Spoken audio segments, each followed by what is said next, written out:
Everyone, welcome back to my channel. This is Shivangi Bhatt और आज हम लोग मॉक टेस्ट 7th कवर करने वाले हैं।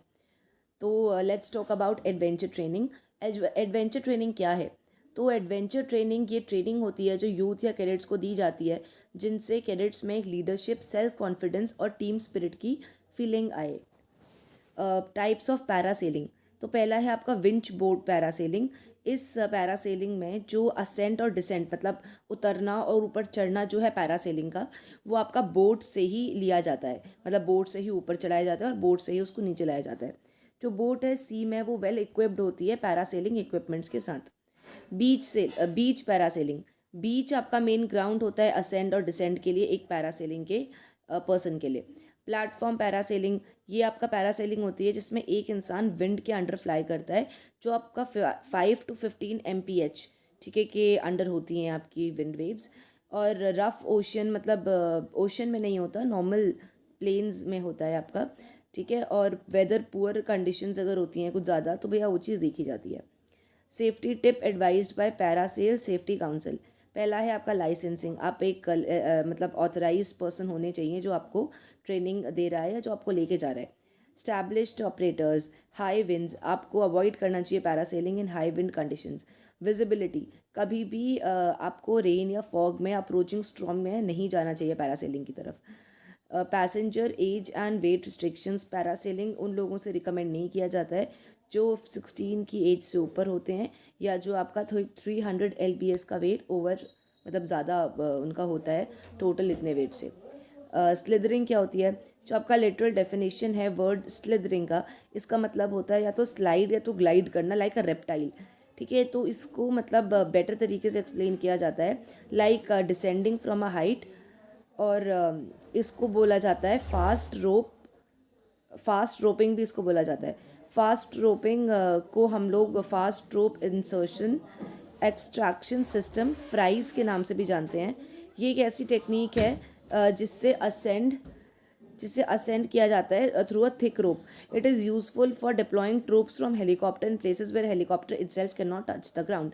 जैसे मान लो कोई ऐसी कैजुअलिटी है, कोई ऐसी जगह है जहाँ पे डिजास्टर हो गया है और वहाँ पे हेलीकॉप्टर लैंड नहीं कर सकता है इस सिचुएशन में, तो वहाँ पे आपका रोप्स के थ्रू मतलब पीपल वहाँ से नीचे उतर जाते हैं and then they help the casualties या पीपल जो मतलब जिन लोगों को हेल्प की ज़रूरत है, जिनके लिए वो आए हैं।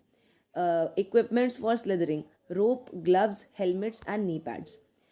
सेफ्टी मेजर क्या है आपके ट्रैकिंग के लिए?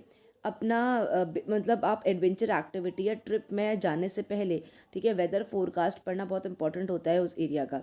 मल्टी पॉकेट कैरी बैग्स को एनग्राफ्ट किया जाता है विद जिपर क्लोजर और cushion shoulder strap specially for trekking purpose. Bag इतना स्पेशियस होना चाहिए कि वो सारे इंपॉर्टेंट ट्रैकिंग आइटम्स लेते हुए जाएं वाइल ऑन अ ट्रैक। हमेशा एक लाइटर अपने पास रखना है। Swiss army knife, space blanket, water bottle and winter attire आपके कैरी बैग में हमेशा होना चाहिए before heading for trekking. To prevent a insect bite, to wear full sleeves T shirt and full pants. Do carry a sleeping bag and trekking rope of about 50 meters of the length with you. आपका direction compass और topography map आपका बहुत important होता है while trekking in mountains. एक ice cutting x हमेशा आपके पास होनी चाहिए अगर आप स्नोई एरियाज़ में जा रहे हो तो। फिर नेक्स्ट आपका टॉपिक आता है environment awareness and conservation. Types of natural resources, तो हमारे पास दो होते हैं, एक है रिन्यूएबल, एक है non renewable. Non renewable natural resources होते हैं जिनको मतलब एक बार ही यूज़ किया जा सकता है। ठीक है, और मतलब जो आपके जल्दी एग्जॉस्ट मतलब जो आपके जल्दी एग्जॉस्ट हो सकते हैं, ठीक है, बाय ओवर यूजिंग। और अगला आपका आता है renewable resources that can be used over and over again. जैसे आपका मतलब ये नॉन एग्जॉस्टेबल रिसोर्सेज होते हैं, जैसे कि आपका solar power, wind power, hydel power. ठीक है, वो कभी ख़त्म नहीं होगा। मतलब वैसे अगर देखा जाए तो दे कैन गेट ओवर, लेकिन स्टिल उनकी प्रॉक्सिमिटी ज़्यादा होती है than your non renewable natural resources. List out the major effect of unrestricted use of natural resources. तो ozone depletion definitely, soil erosion, acid rain और global warming. What is a green house effect? Green house effect आपका gradual warming होता है earth के atmosphere का। ये आपका accumulation of atmospheric carbon dioxide और अदर गैसेस के थ्रू होता है, क्योंकि वो एक बार अंदर आ जाती हैं और उसके बाद वो बाहर नहीं जा पाती हैं ओजोन को पार करके, तो इससे वो क्या करती हैं, हीट अप करती हैं अर्थ के अंदर का एटमॉस्फेयर। हम डिस्टर्ब करते हैं balance of nature with industrial emission. Scientist all over the world are worried about the green house effect and global warming may be the result. फिर method of management and conservation of natural resources.